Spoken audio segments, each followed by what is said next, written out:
안녕하세요. 오렌지TV입니다. 북한이 16일 오후 남북 화해협력의 상징인 개성 남북공동연락사무소를 전격적으로 폭파했습니다. 김여정 북한 노동당 제1부부장이 지난 13일 연락사무소 폭파를 예고한 지 사흘 만인데요. 청와대는 강력한 유감을 표명하는 한편 북한이 계속 상황을 악화시키면 강력 대응하겠다고 경고했습니다. 최근 들어 북한은 우리나라에 대한 도발의 수위를 높였습니다. 얼마 전부터 일부 탈북민 단체의 대북전단 살포를 문제 삼아 연일 거친 표현을 써가며 대남 공세를 취하더니 옥류관 주방장은 13일 우리 정부를 향해 남조선 당국자들 평양에 와서 우리의 이름난 옥류관 국수를 처먹을 때는 그 무슨 큰일이나 칠 것처럼 요사를 떨고 돌아가서는 지금까지 한 일도 없는 주제에 오늘은 또 우리의 심장에 대못을 박았다 라는 막말까지 서슴지 않았는데요. 그 이후 점점 도발의 수위를 높여오던 북한이 이번에는 말폭탄이 아닌 진짜 폭탄을 터뜨리며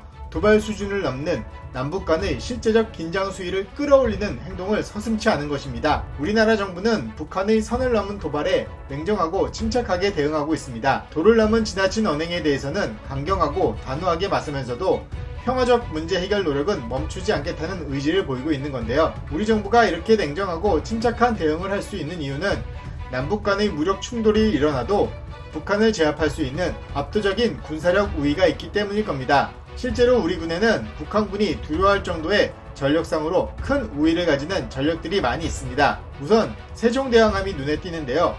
세종대왕함은 2007년 진수된 우리나라 최초의 이지스함입니다. 세종대왕함은 지난 2017년 대만의 한 방송에서 세계 최고의 구축함이라 소개될 정도로 뛰어난 성능을 자랑합니다. 세종대왕함은 수직 발사기에 128개의 미사일 탑재가 가능하고 특히 지상 목표물의 타격이 가능한 함대지 크루즈 미사일이 탑재되어 있습니다. 이 미사일은 1000km 떨어진 공격물을 3m 이내의 오차로 타격이 가능한 것으로 알려져 있는데요. 이 정도면 거의 타이거 우주급 어프로치가 아닐까 싶습니다. 1000km 밖에서 적이 쏜 미사일이 내 주변 3m 이내에 떨어진다.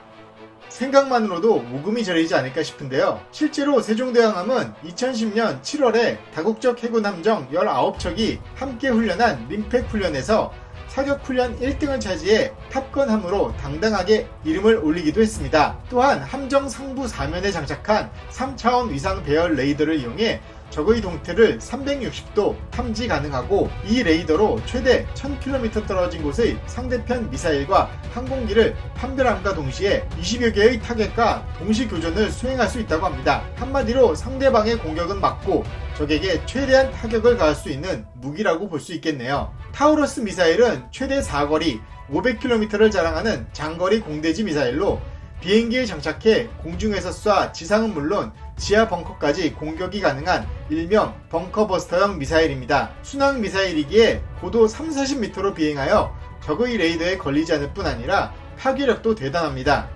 이중 탄두로 구성되어 있어 구조물의 바깥 부분을 첫 번째 탄두가 파괴하면 두 번째 탄두가 목표물을 뚫고 들어가 목표물을 관통해 파괴하는 구조로 철근 콘크리트 5m 두께의 강력한 구조물도 내부를 보호할 수 없을 정도입니다. 꼭꼭 숨어 머리카락도 안 보이는 벙커라 하더라도 타우러스 미사일 앞에서는 무용지물인 것이죠. 북한이 두려워하는 또 하나의 무기는 바로 F-35A 전투기입니다. 지난 2019년부터 공군이 도입하고 있는 F-35A는 미국의 5세대 전투기로 최대 속력은 마하 1.8, 전투 행동 반격은 1093km입니다. 북한 전역을 작전 범위로 삼고 전략 목표를 일거에 타격하는 막강한 스텔스 공격력 때문에 북한이 가장 두려워하는 무기로 꼽힙니다. 공대공 미사일과 합동 직격탄, 소구경 정밀 유도폭탄 등 8.2톤의 무기 탑재 능력을 갖추고 있는데요.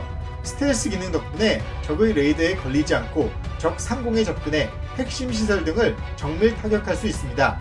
실제로 당하는 입장에서 보면 언제, 어디서, 누구에게 맞은지도 모른 채 얻어맞을 수 있다는 사실은 말 그대로 공포일 것 같네요. F-35A는 기체의 내부 무장창에 최신형 전술 핵폭탄까지 장착할 수 있습니다.